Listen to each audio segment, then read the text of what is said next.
है ये criminal court या जो ट्रायल कोर्ट है डिक्लेयर कर दे कि ये इलीगल है, ये उनका दायरा इख्तियार ही नहीं है।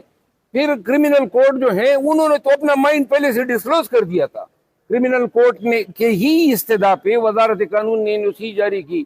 इन्हीं जज साहब ने लॉ मिनिस्ट्री को लिखा कि जी अगर आप समझते हैं कि इनको सिक्योरिटी कंसर्न है तो फिर जेल में इसके ट्रायल रखें। तो लिहाजा ये साहब तो ऑलरेडी अपना माइंड डिस्क्लोज कर चुके हैं। मरवत साहब, आपने कुछ दिन पहले कहा था कि सदर मुमलिकत को भी आप लेटर लिखने जा रहे हैं, उनको क्या कोई लेटर लिखे आपने? अभी तक कोई राब्ता किया आपने? जी, सदर मुमलिकत के किरदार के हवाले से पाकिस्तान तहरीक इंसाफ को शदीद खदशात हैं और इनको लेटर जो है मैंने लिखा हुआ है। बहुत सारे जो हैं पाकिस्तान के अवाम के हकूक़ के मनाफी कवानीन उस वक़्त बनाए गए जब सदर साहब जो थे वो हज की अदायगी के लिए चले गए थे, और जिसमें ये नवाज शरीफ को जो वापस लाए हैं, यानी वापस लाने का जो रास्ता सेक्शन 232 इलेक्शन एक्ट 2017 में जो तरमीम की गई और 62F और 63 जिसमें डिस्क्वालिफिकेशन है जो वहाँ पे आईन में मुतय्यन नहीं है, उन्होंने इस सबऑर्डिनेट लॉ के जरिए अमेंडमेंट करते हुए तमाम डिस्क्वालिफिकेशन की तशरीह 5 साल तक महदूद कर दी है। तो ये कानून भी अलवी साहब के वहाँ हज पे जाने की वजह से उनको मौका मिला, उन्होंने बनवा लिया। इसी तरह खान साहब के खिलाफ नेब लॉ के जितनी भी हार्श अमेंडमेंट्स लाई गई वो भी उसी वक्त जो है वही टाइम अवेल किया गया। ये रास्ता जो है दिया गया पीडीएम को या जिन लोगों ने ये कवानीन बनवाए, तो लिहाजा अब शायद कोई हमारी ख़ास कोई तवक्को अब अलवी साहब से नहीं रही है। इमरान खान साहब ने आपसे इस हवाले से बात की थी? जी, बात की थी और अल्फाज थे उनके जो आपने भी कहे, मेरा ख्याल है इससे भी सख्त थे। अच्छा मरवत साहब, बताइएगा कि जो अभी जेल ट्रायल के हवाले से फैसला आया, तो ये फैसला तो जमानत के ऊपर भी असरअंदाज होता हुआ दिखाई दे रहा है बज़ाहिरन, क्योंकि वो तो जेल के अंदर ही ट्रायल शुरू करवाना। मैंने तो पहले से कहा हुआ है कि मुझे इस अदालत से जमानत की कोई तवक्को नहीं है, और साफ नजर आ रहा है आज से नहीं 5 महीनों से हम रगड़े खा रहे हैं, हमारे साथ ना इंसाफी हो रही है। देखिए मैं आपको छोटी सी मिसाल दूं, जो अबुल असनाद जुल्करनैन साहब हैं उसने 9 अक्टूबर को ये ऑर्डर लिखा कि मैंने नकूलात इनको दे दी है। अब सबको पता है कि उन्होंने नकूलात नहीं दिए, लेकिन ऑर्डर शीट में ये लिखा, इसको गलत बयानी कहा जाता है। इस ऑर्डर के अगेंस्ट में आया, ये ऑर्डर मंडे को हुआ, गुज़िश्ता मंडे को, और हमें कापी मिली मुसद्दिका मंगलवार के रोज। बुध के रोज मैंने क्रिमिनल रिविजन दायर की, उस पे इतराज उठा, इतराज यानी तिहाई मज़ा का खेस कि जी वो जो नकुलात अबुल असनाद साहब ने दी हैं वो लगा दे साथ में। तो भाई हमें मिली नहीं है। मैंने जाके ये जो अमला है एडिशनल रजिस्ट्रार और डिप्टी रजिस्ट्रार, इनको एक्सप्लेन करना चाहा, उन्होंने कहा जी हमारे बात में नहीं है। खैर केस बतौर ऑब्जेक्शन चीफ साहब के पास लगा, उन्होंने ऑब्जेक्शन तो वो रूल कर दिया, लेकिन केस हमारा 24 तारीख के लिए लगा दिया, जिस पे मैंने आज जाके दरख्वास्त देनी चाहिए कि जी आज अगर आप मंगल तक नहीं लगाते हैं, मंगल को तो वो ट्रायल में बैठा हुआ है हथौड़ा लेके कि मैंने यूं फर्द जर्म पे ठाक मारनी है, तो लिहाजा वो फर्द जर्म जो है बनाने पे तुला हुआ है। तो हमारा right of access to justice कहाँ गया? यानी हम ऑर्डर पे अपील के भी काबिल नहीं रहे हैं, अपील की हमारी सुनवाई नहीं है। अब मैंने अभी सुना है कि वो कल के लिए वो केस लगा रहे हैं। अगर कल के लिए आप लगा लेते हैं तो वो 9 बजे तो वो बैठा होता है, हमसे पहले पहुंचा होता है।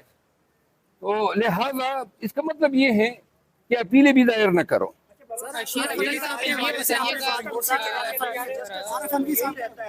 इसी तरह के इंसाफ आप तो कर रहे हैं कि जस्टिस सिस्टम तो ऐसे ही रहना है। 16 माह से हम भी देख रहे हैं, 5 माह से आप कह रहे हैं रगड़ा खा रहे हैं।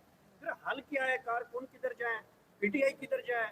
गुब्बारा छोड़ने पे पाबंदी, केक काटने पे पाबंदी, कोई कैब लेके आए, कोई पुलिस वाला, कोई पीटीआई का झंडा लेके आता, पुलिस वाला डंडा लेके आ जाता। अच्छा यार मेरी बात सुनो ना, अब एक सवाल में आपने 10 कर दी है। बात यह है निज़ाम इंसाफ आप सब देख रहे हैं कि इसका क्या हशर हो चुका है, लेकिन जो सबसे अहम बात है वो ये है कि खान साहब चिल्ला चिल्ला के कह रहे हैं कि जी सिर्फ एक जज साहब मेरे केसेस ना सुने, तो क्यों सुन रहे हैं? यानी ये यहाँ पे जज साहबान का फुकदान है, कात है इस्लामाबाद हाई कोर्ट में, और ये तो बिल्कुल दीवार से लगाने वाली बात है। यानी कि मैं जी जबरदस्ती मुंसिफ बना बैठा हूं, ये नहीं होता इंसाफ। और ना हमने ऐसे कॉन्स्टिट्यूशनल कोर्ट में इस तरह होते देखा है। खुदारा देखिए, ये इंसाफ जो है ये इलाही फरीदा है, कुरान के करीम के अहकामात हैं। अब इतना आगे जाना कि नाइंसाफी जो है उसकी जिम्मेदारी उठाना और इसकी सजा कौम के एक ऐसी लीडर को देना जिसका कोई कसूर नहीं है, ये सारे ड्रामे हैं, ये सियासी केसेस हैं, साइफर हैं या तोशाखाना है या 9 मई के वाक़यात हैं कि जी आप अंदर थे लेकिन आपकी मशावरत थी।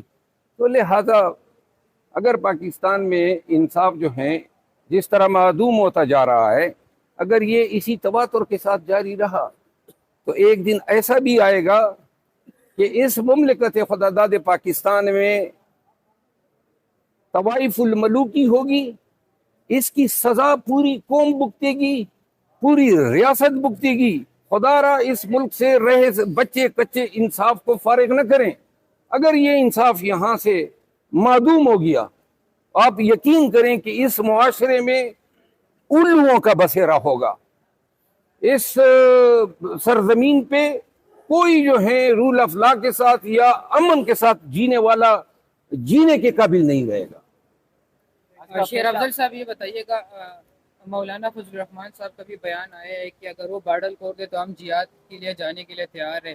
तो आप क्या समझते हैं, पेट्रोल भी सस्ता हो गया, मौलाना ने भी एंट्री मार दी है, तो क्या उनको ताकत मिल रही है अब सियासत में? मौलाना साहब के लिए तमाम कौम दुआ करती है कि अल्लाह खुद उस लश्कर की सरबराही इनको दें जो फ़लस्तीन जाएं, और हमें तवक्को है कि मौलाना साहब जो हैं हिम्मत मर्दा के साथ जिहाद में ऐसे करफर से दाखिल होंगे और अल्लाह ताला जो है अच्छे बंदों को शहादत भी नसीब करता है। साहब 40 रुपए पेट्रोल सस्ता हो गया है, अवाम बड़ी खुश है, वो कह रहे नवाज शरीफ आ रहे हैं, मामला बेहतरी की जानिब जा रहे हैं।